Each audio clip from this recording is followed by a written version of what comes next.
It's April 14, 2022, and welcome to Leaders on the Frontier. My name is David Leese, and I'm your host today. The Frontier Center for Public Policy is about better public policy for a better tomorrow. Our topic today is fascinating. It's about a turning point in history. In 1982, Saskatchewan had its general election, and it proved to be a fundamental turning point in the province's history. And that's the argument made by this recently released book from Frontier, So Much More We Can Be. And it's entitled Saskatchewan's Paradigm Shift and the Final Chapter on the Devine Government, 1982 to 1991. And the book is by Edward Willett, Gerard Lecitian, and Joseph Rolko. This election was quite significant because when Devine and the Progressive Conservatives came to power in 1982, it disrupted the historical status quo of heavy government involvement and ownership in the lives of the Saskatchewan people. And there was a lasting legacy. Over their 9 years in office, the Grant Devine government commenced and completed many programs and projects. And while some projects did not come to fruition until many years later, many of them fundamentally shifted and created arguably long-lasting positive effects on Saskatchewan's revenues, employment, and economic well-being. It's hard to believe that happened this anniversary and some 40 years ago. I am very pleased to welcome our guest, the Honorable Grant Devine, who was elected the 11th Premier of Saskatchewan, serving 2 terms from 1982 to 1991. He is a University of Saskatchewan agriculture graduate with degrees from the University of Alberta and Ohio State University, where he did his PhD. He did a variety of roles, including teaching at the U of S in the 1970s before entering politics, and he currently has a farm and ranch near Moose Jaw, where he previously served as chairman of Live Bid Auction and served as a director for Agrium. In 2009, he was honored with the Saskatchewan Order of Merit for his contributions to the province. And Grant Devine currently serves on several committees of the Board of Governors at the University of Saskatchewan. And I understand on the weekend, he was just inducted into Saskatchewan's Agriculture Hall of Fame. So congratulations, Mr. Devine. Thank you very much, Dennis. It's a pleasure to be here. And I do want to thank the Frontier Center for Public Policy for having the initiative and courage to write the book about the times that we were in government. And I obviously would encourage people to follow up on it. It's a very interesting history, and we'll learn more about it today. Well, it's an honor to have you. And I just want to set the historical stage. So take us back to April 26, 1982, 40 years ago, when a young man in his 30s, I believe, dared to lead a dynamic team of leaders. And you came up with an election landslide. In fact, if memory serves me correctly, you won 54.1% of the popular vote, and you won a landslide, 55 of the 65 electoral seats. And you defeated at the time the NDP Alan Blakeney government. So what was that moment like for you? Well, it was awesome. We had campaigned for hard and long, and had suffered several defeats. As you may know, I was defeated in the 78 election, then I ran for leader and won, and then I was defeated in very good riding, Estevan, again. And so it was a challenge for a lot of people, not only for myself and my family, but for those that were following me, to say, well, you know, what's this all about? I mean, are we going to hang in there? So I did, after that by-election, limp back into Regina, and I said to my team, well, I'm going to hang in there because I think there's a lot more we can be. And as the book says, so much more we can be. So let's go for it. And the next election, we won every seat but 9. It was a landslide. And finally, people captured the imagination that we had. And I picked up on, just by listening to people telling me what they thought we could be, and what they thought their community could be, and their farms could be, and their industry could be. So it was an amazing time, historic. We got calls literally from all over North America, and even from abroad. People couldn't believe it. I mean, they just said, "What? What?" Anyway, it was a very exciting night. So can you tell us a little bit more about the lead up to the election win? Like, given the context of the province, it's hard to imagine 1982, some 40 years ago, but it was quite a challenging time. What were you mentioned about listening? What were you hearing? And how did you know or think that the people of Saskatchewan might be open to change?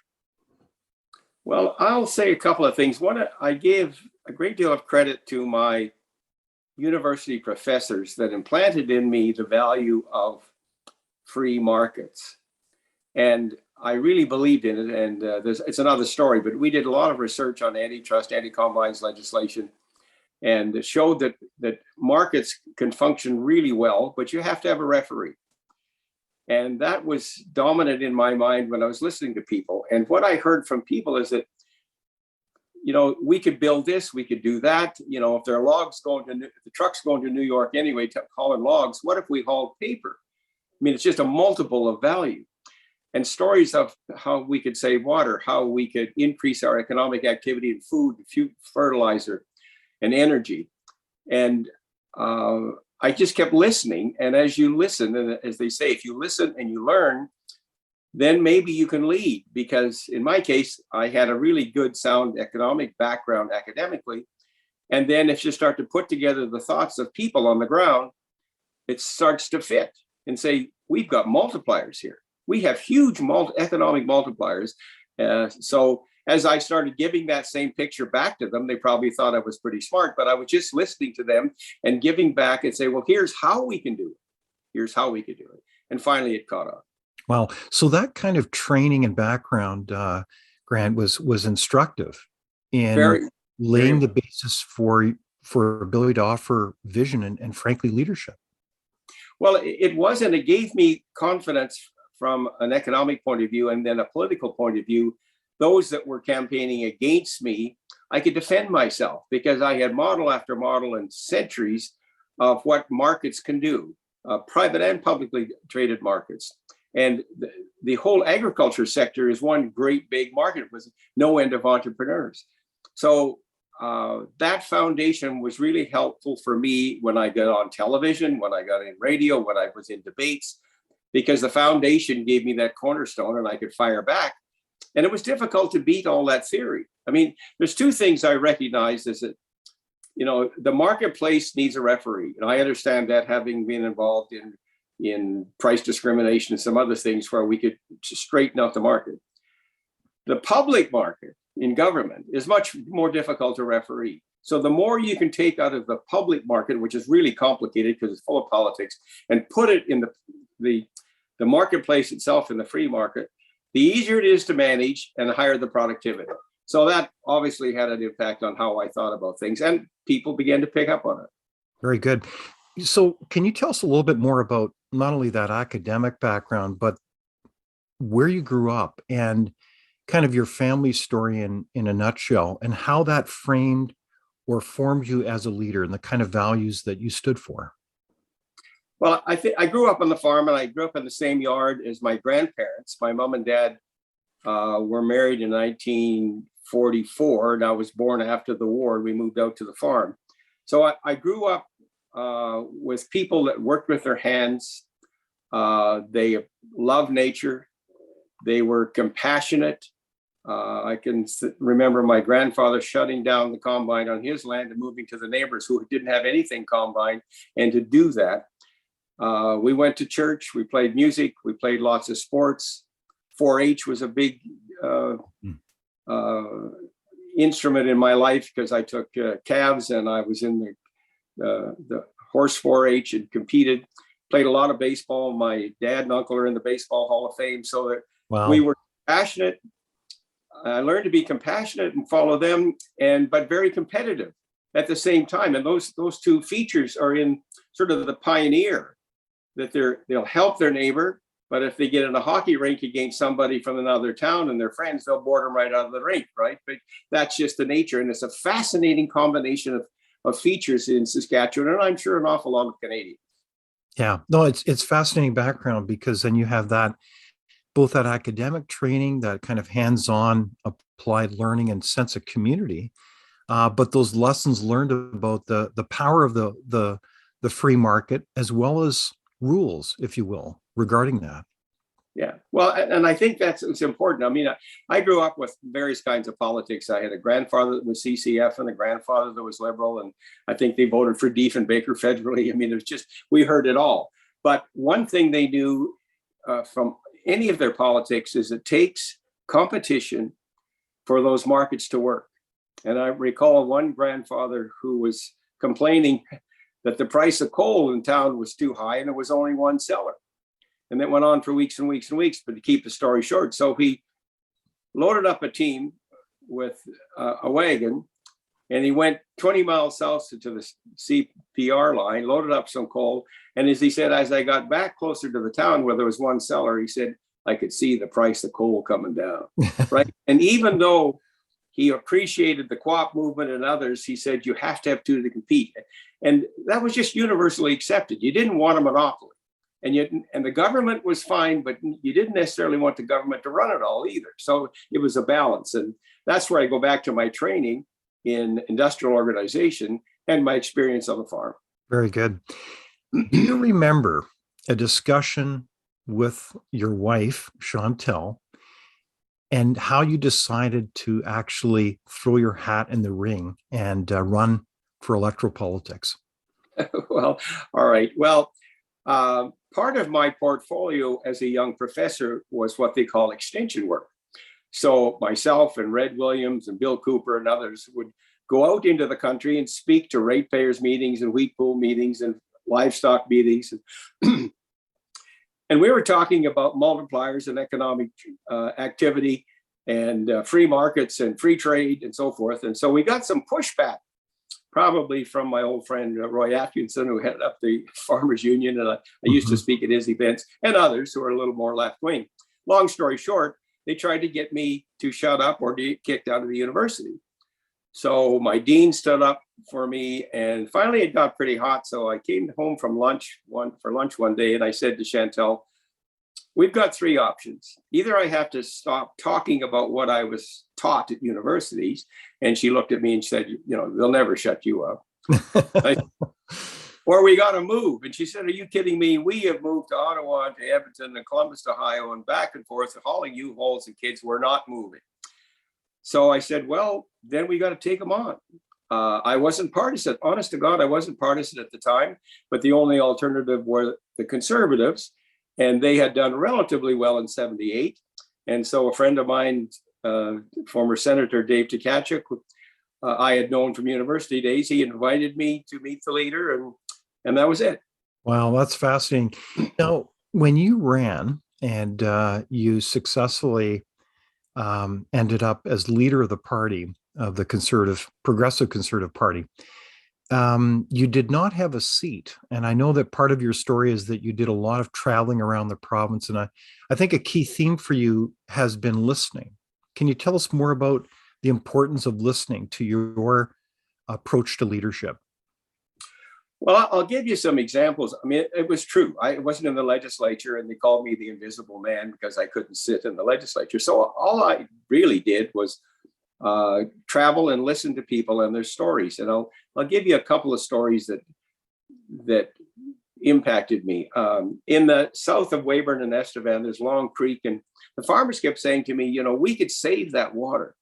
It's amazing how much water comes through there, and we could save it for cooling our power generation, for recreation, for flyways, for wetlands, and we could probably provide flood support for Minot, North Dakota. And so I listened to that, and it stuck with me. Another example I will give you while I was in government is that we had a bad drought in 88. And this is a very good example of listening. And we held a cabinet meeting in Assiniboia, Saskatchewan. And at that time, to collect any insurance from that drought, because the crops were like 10 or 15 bushel, all over the province, mostly. And we met a reeve, and he said, I'll tell you what, I need to save seed and I need to save feed for my livestock. I'll leave a 1 mile strip, but let me harvest the rest of it. And the strip, the crop insurance could look at it. And bingo. We said, that makes so much sense. They need seed and they need feed. And we can measure it and it'll be 99% accurate. So we passed an order and council certainly drafted one and sent it back to Regina and, all fur started to fly. We can't do that. We can't do that. Well, those kinds of things we did. And we built on the views of the people living on the land. And for years and years, they've been saying the same thing, but nobody had listened closely enough. So if you listen and you learn, and then you know how to do it from your academic background and the great team that I had around me that understood it and believed in it, that made just a huge difference. And over again, why don't we build our own fertilizer plant? We have all the natural gas in the world and we're importing nitrogen fertilizer. So farmers said, why don't we have our own? It just on it, as I said, the truck's going anyway to New York. Why don't we put something valuable on it, right? Wow. So those kinds of things were instrumental in making me believe the people were right. And if you add some economics and some model building to what they believed in from your past experience, then you can pull it off. And the same thing is true for privatization and others. Get it out of government, put it in the private sector, and it just made a world of difference. Wow. Sounds like a lot of themes of common sense. Fair amount, yeah. Well, actually, when you look back, it was a little dangerous politically, but as I said, we thought we'd only get one term, so we better give her snooze, as my grandfather would say, and get as much done as possible. Wow. And so we did. We just said, look, I'm not doing any surveys. I've listened to the people.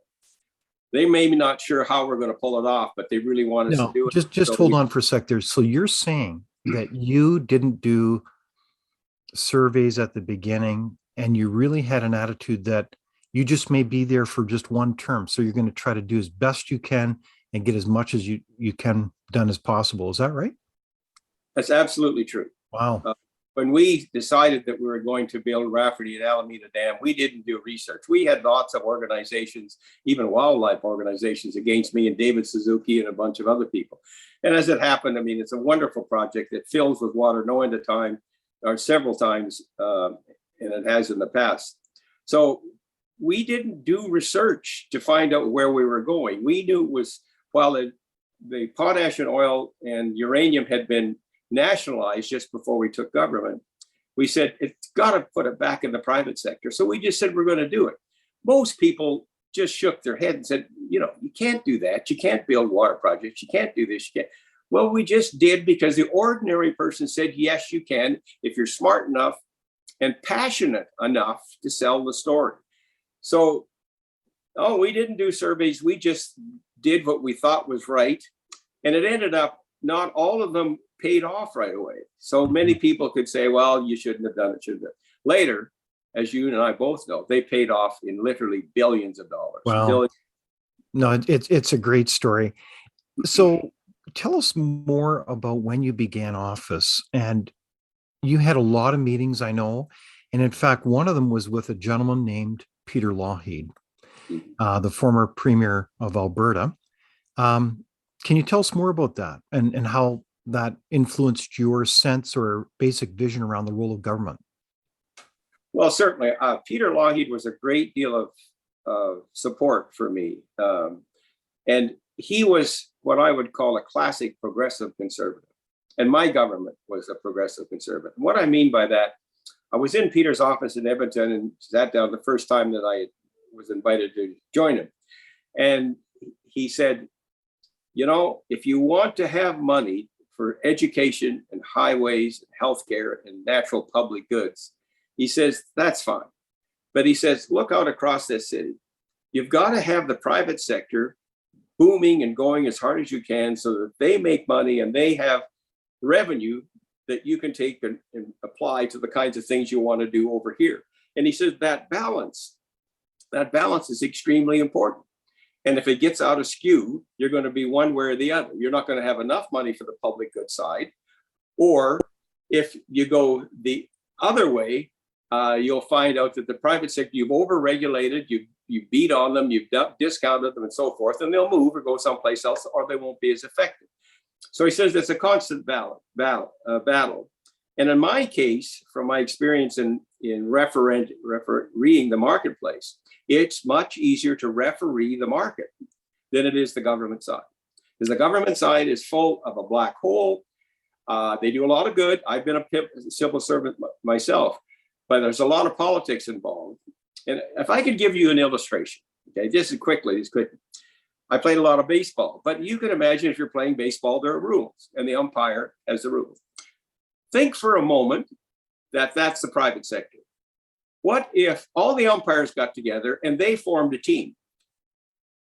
Okay, that's government, right? Now, they could be an honest team, but they could start pulling some strings and doing some things, and not a lot the private sector can do about it. So you want to move a lot of those umpires back to being umpires and have a more responsive time in government. So you got to watch that balance, and that balance politically and for economic reasons is extremely important. Wow. So it's a powerful analogy. So let's think about that a little bit if we can. You come into government, so describe kind of the landscape, the state of the province, if you will, in terms of that very situation. You had a lot of crown corporations, a lot of heavy duty regulation. Like, it was obviously a philosophy that had been applied to the province for some time. I mean, after all, Saskatchewan is the home base, if you will, of the birth of the CCF and the NDP. Yeah. Right? Well, that's true. I mean, when I came back from Ohio State in December '74 and started teaching here, to some degree, and I say that with respect to my own province, it was a little bit like going into Eastern Europe. The government had just nationalized the major industries, and they thought, well, we will run those. And then they started saying, well, I'll own the farm, something called land bank, and you can farm for the government. And it was for me as an economist and a student moving around into various universities and coming back from Ohio State, which was quite balanced, and my education was balanced there. I thought there's so much, really so much more we can be. So it was frustrating. And then, as we've talked earlier, as I got talking about the alternative, it frustrated a lot of other people who were pretty strongly supportive of the CCF NDP government.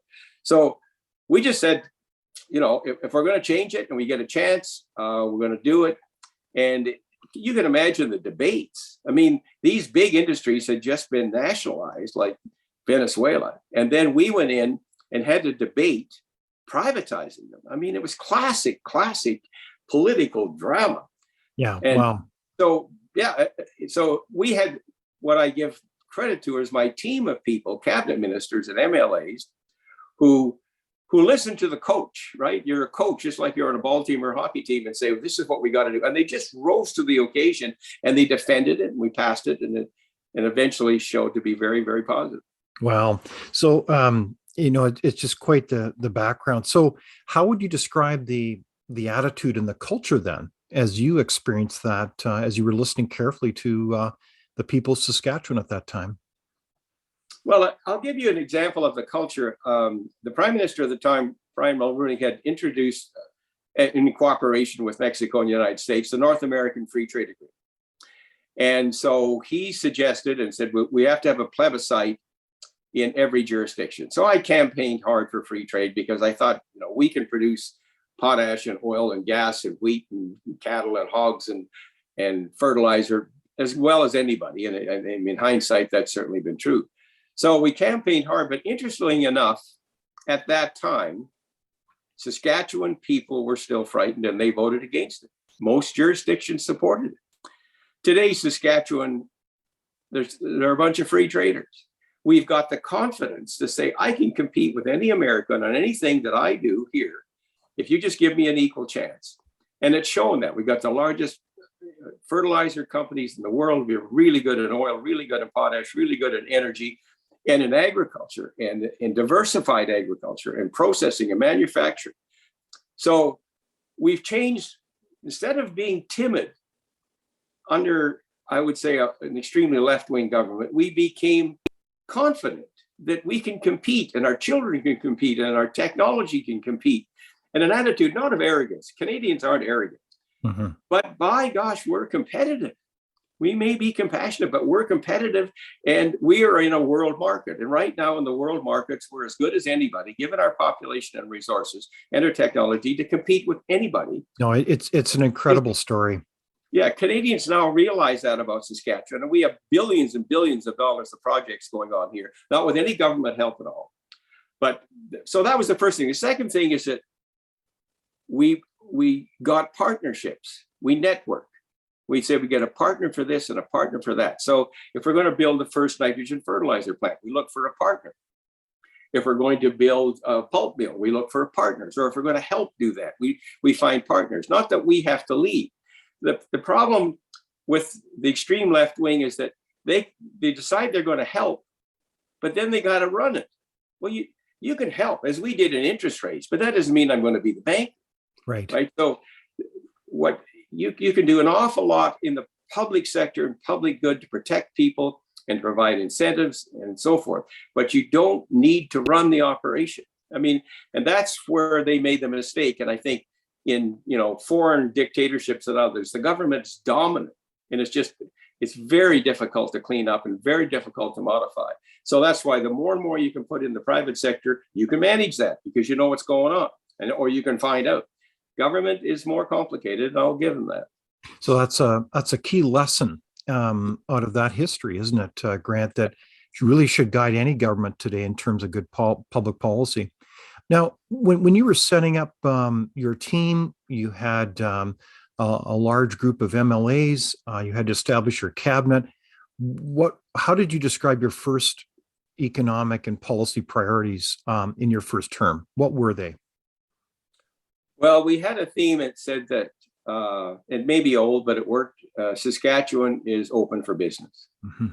So I'll give you an example. And in the book, it shows oil exploration in Alberta compared to oil exploration in Saskatchewan, right? And it all stopped at the border between Alberta and Saskatchewan. Yeah, it's a very powerful map in the book, isn't it? It's a powerful map. Yeah. So in consultation with the oil industry, they said, well, you're not coming into Saskatchewan because your rules and regulations are prohibitive. I said, well, here's what we're going to do. And with the advice of them, they said, give us a 3-year royalty holiday and we'll go find oil. If we don't find it, fine, it's our expense. But if we find it, give us a break, a 3-year break on the royalties to get some of our money back, and then we'll pump for 30 or 40 years. Well, I mean, as old Bill Dutton said, it probably helped develop the whole Bakken play in oil in southern Saskatchewan and right on into North Dakota. And it's just amazing. If you go down south of Weyburn and through Estevan today, it's just pump jacks after pump jacks, and it's a beautiful resource. We probably got as much oil in that basin, in the Williston Basin, to fund North America, to supply North America with energy for the next 200 years. Now, all of that took just a regulatory change. It's like privatization. You take a public company or a state-owned company, and you just modify the financial instrument. You turn the switch and say, you know what, I'm going to let people invest. When they nationalized, the government of the day had to go to New York, borrow a bunch of money, and buy back what was already here. It was already here, but they had to buy it. So they borrowed the money to buy it. To privatize it, all you do is say, I'm going to design an instrument where you can invest it, and you as individuals can own it. Well, just click. And people said, well, why not? For heaven's sake, And at one point, the president of the Potash Corporation said, I just want you to know, Grant, that we just gave you $500 million in royalties this year. That was after 500 million. 500 million in 1 year. So and then you put bigger and bigger companies. And as you mentioned, I was on the board of Agrium, and obviously we helped privatize the Potash Corporation of Saskatchewan. You start to put them together, and you have the biggest, best world-class fertilizer company anywhere. No, and it's a prize. It's really astounding. Speaking of maps, like you powerfully referenced that map in the book, that back in the day in 1982, there was this real provincial boundary where there was all this oil activity in Alberta and virtually nothing in Saskatchewan. It was really quite something. I can show you a map now that's interactive I'm a faithful reader of the BO report, the Barrel of Energy report. Right. And it is just tons of activity, as you say, right across the province. It's really, really something. Yeah. Well, Um, and just add to that is in terms of partnerships, both upgraders, the first two heavy oil upgraders in Canada, were partnerships with my government and with Husky and with the co-op in Regina, the cooperative refinery. And it was not particularly easy because it's a big projects, but we put our shoulder to the wheel and helped them lead on them. Today, those two companies are extremely successful, yeah. extremely successful. And what we did is we had a multiplier effect. We made a finer and finer product out of a crude product. And it's just a great example how partnerships are. I didn't want to run it. I could have gone and said, well, I'll take you over. In fact, I probably threatened a couple of them that way and said, we're doing this partnership because you need this. And they knew they needed it, right? So we stepped up to bat, put our shoulder to the wheel, and it worked. And they made money, paid the government back. And it was great. Now, in this webinar, it's almost hard to describe the extensive list of accomplishments, and one of the big deals about the book is it's no holds bar. I mean, it talks about the challenges and failings of the administration as well, but it's a long list of accomplishments. And I guess what strikes me about that is how did you manage that kind of change? Did you have a kind of an incisive policy approach to managing that change? I noticed that you actually had a policy unit within the government, like within the Premier's office, I believe. That's kind of unusual.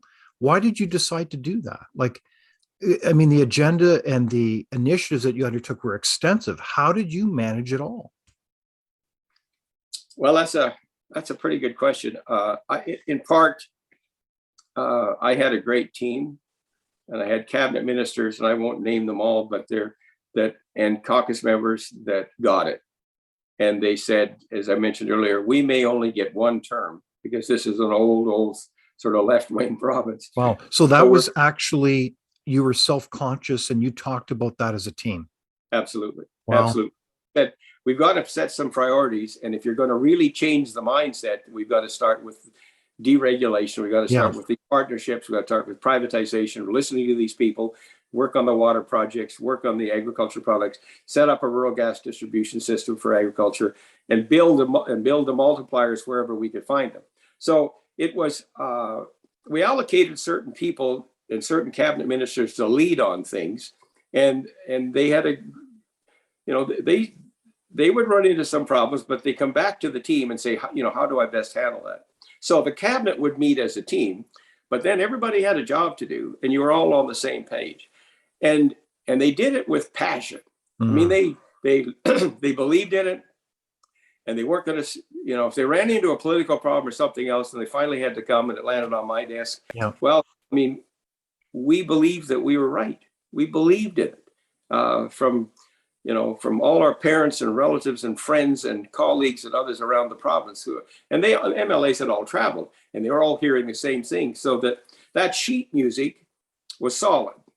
And so we just said, here's the priorities. We got to take on these big privatized corporations. We've got to release the oil energy area. We got to get out of the way of the agriculture sector and provide fertilizer and energy through our rural gas programs. And in the whole forestry industry, there's just so much more we can do. And at the same time, we had to make changes in rules and regulations in a number of things, because one of the favorite things for government bureaucrats to do, and I've been there, the easiest word is no. No, you can't do that. No. So we made some changes in the bureaucracy as well to people that thought like we did. And I mean, and you're allowed to do that. It's a new government. So, you get a new deputy minister, and you get some staff, and you get people that are supportive. And so we were totally committed. And then we won a second term. And I will say that in that second term, people like Don Mazinkowski and Bill McKnight, MPs in the federal government under Mulroney, and the Prime Minister himself were very helpful. And one that was complicated, and it took me personally to a large extent to make it work, is addressing the treaty the treaty obligations the federal government had signed with First Nations. And so I happened to meet a chief at the time, Roland Crow, and we got on horseback and we rode in the Qu'Appelle Valley for an hour or two or more. And I listened to him. And he said, you have some obligations. And the easiest way to do that is give us some access to land. And at that time, under the 76 formula, natives could only get unoccupied crown land, which was awful, right?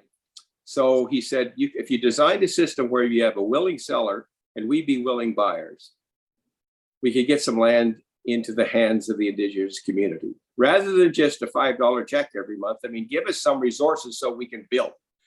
Long story short, we arrived at an agreement, and today, over 1 million acres has been transferred. It's one of the largest treaty settlements ever, probably worth in excess of $1 billion in rural and urban property, where they've got great economic success in all kinds of ventures, in energy and oil, and in agriculture and manufacturing, and urban resorts, casinos.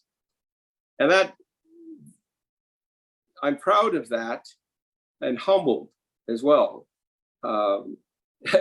Chief Crow, he was kind enough to come out and we did a smoke ceremony and with sweetgrass, and he gave me a headdress. I'm an honorary chief, and I respect it immensely. Wow, is that the headdress that's behind me? There it is. Wow. Yeah. Very good. So that, I think that's something that struck me as well. As a government, you pursued a policy with First Nations there that was really transformative and in many respects a model for working with First Nations really for the country. And I think that's probably one of the most significant transformational policies that you pursued. Well, I believe so. And it wasn't easy. I give a lot of credit to a classmate of mine, Sinclair Harrison, was the vice president of SARM, Saskatchewan Association of Rural Municipalities. And it was not easy selling this to a lot of farmers and rural people that, and they may want to sell their farm, but they didn't necessarily want a native or a reserve to buy it. But he worked very hard with his members.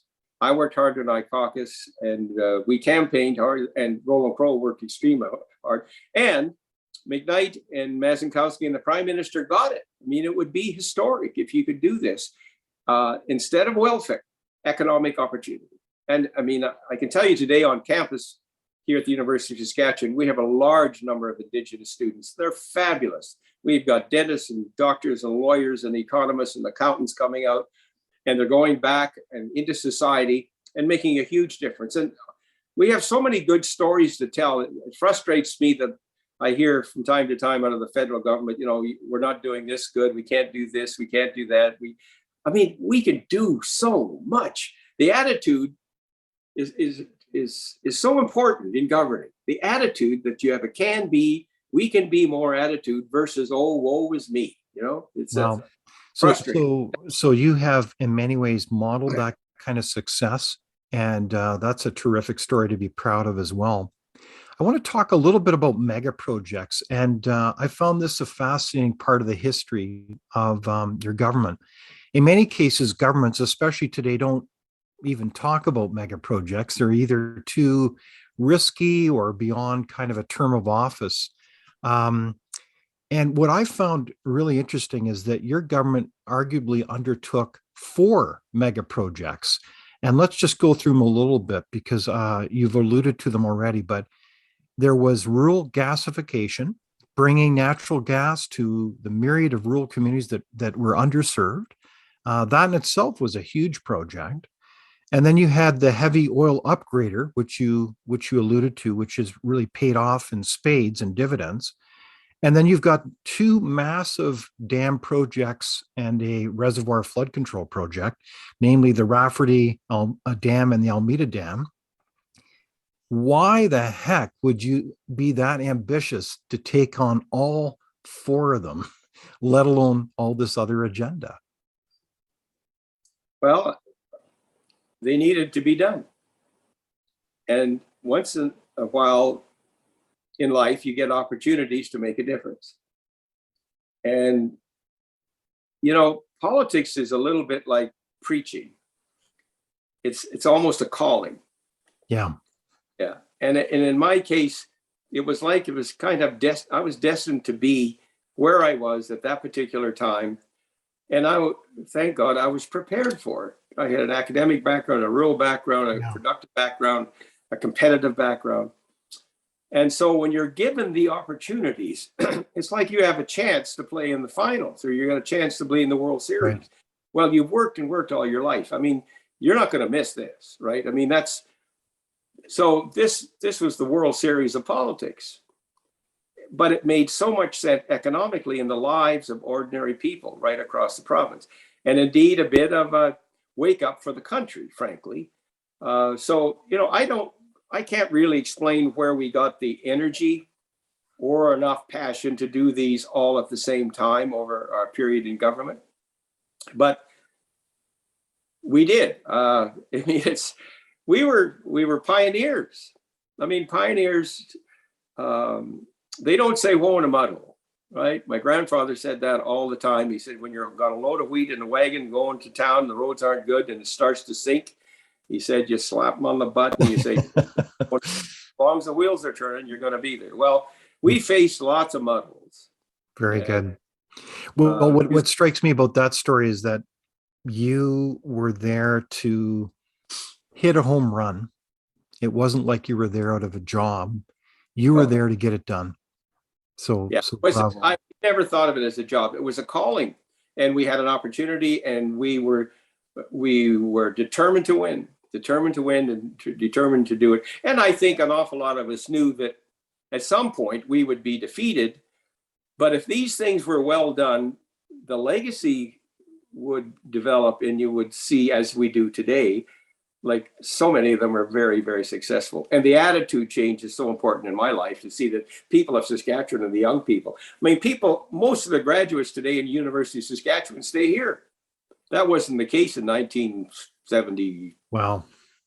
Anything, right? I Now, mean, Grant, it's interesting you mentioned about students at the University of Saskatchewan. I do have a question from the audience. This question comes from a student actually at the U of S who says, I work with the free market student group. Do you have any advice to young people who are looking to make real change in our province? Any thoughts on that? Well, that's a great question. Thank you very much. Know what you're talking about in terms of the value of markets to produce. They've raised more people out of poverty over in the globe, in the world, than any other system. It's not perfect. Alan Blakeney said democracy and markets aren't perfect, but they're way ahead of whatever's in second place, right? So understand how markets work. And then on those principles, you can begin, as you learn, you'll begin to lead, because you'll know what you're talking about, and you'll encourage people to do those kinds of things and support markets and support individual economic development multipliers. So you will get a great reward, probably financially, but even in your individual life, because you've made a big difference. You'll make a bigger difference there than so many other things. Now, I mean, you may be a musician, you may be an athlete. I'm not saying you can't do it, but if you're in the market club, for sure. And I'd love to visit with you, and we can have coffee at the MUB or something. Oh, awesome. So Ethan, if you heard that response, make sure you pick up on Mr. Devine's kind offer there. If you had to do things differently, and I know that's kind of a retrospective question, but if you had to do things differently, was there anything that you would do differently looking back? Well, I'd say a couple of things. When we were elected, interest rates were 22%. And so we stuck our neck out and said, we got to protect homeowners and farmers. And given those circumstances and drought and some price collapse, it wasn't easy to balance the budget. And it took another government after us 3 or 4 years to balance it after. That always bothered us. And actually, on the last election, we asked people, would you like us to balance the budget? And they said yes, but they voted for somebody else to do it, which maybe was the best thing.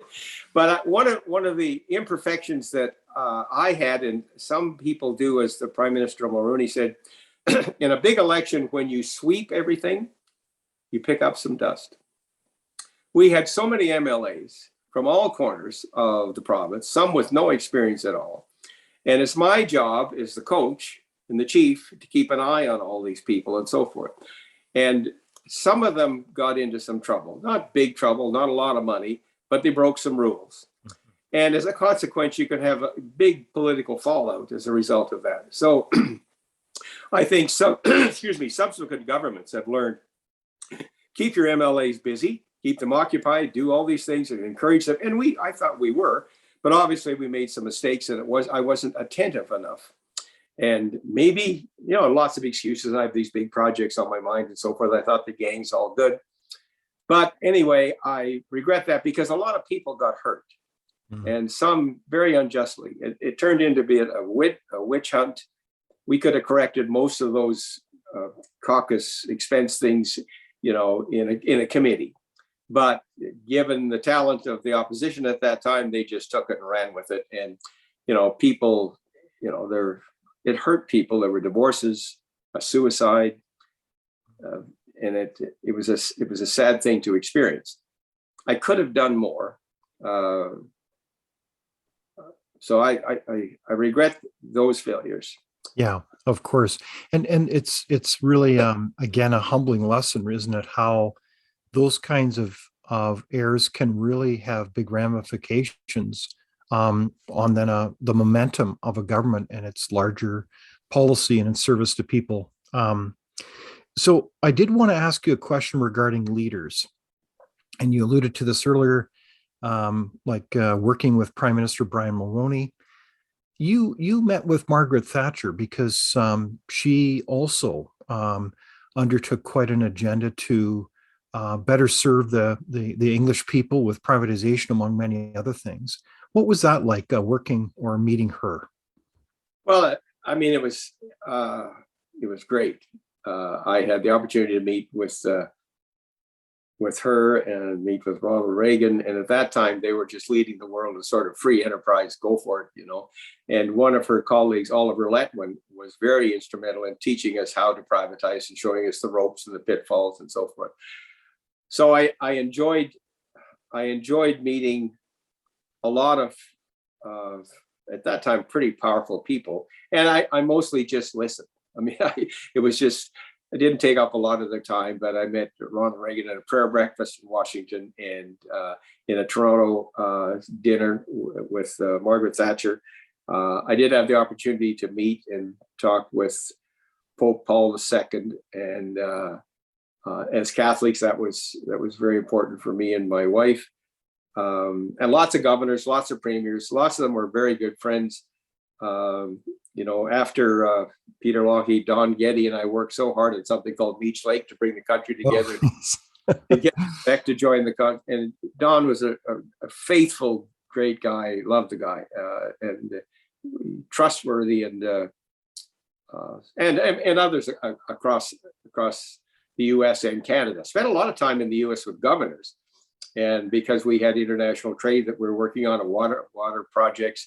An interesting one was North Dakota, because when we did Rafferty, we had a Governor Schaefer who was Republican. And then we had Democratic Governor George Sinner. And after we were working and got the successful water project, there was a big sign as you cross the border. This is a project of Sinner and Devine, right? So they played on that, but they were very helpful. And I've always got along well with Americans when we are talking sort of reasonable trade relationships. And, they can get kind of goofy, and I suppose we can, but anyway, I admired a lot of people. I had a lot of fun with Bill Vander Zalm, as you can imagine. So anyway, they're great.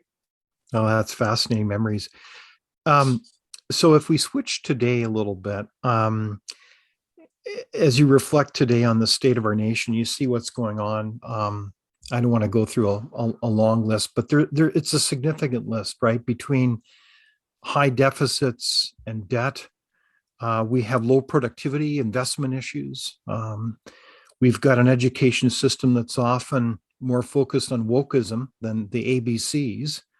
And we can't seem to get things done in our country, like pipelines.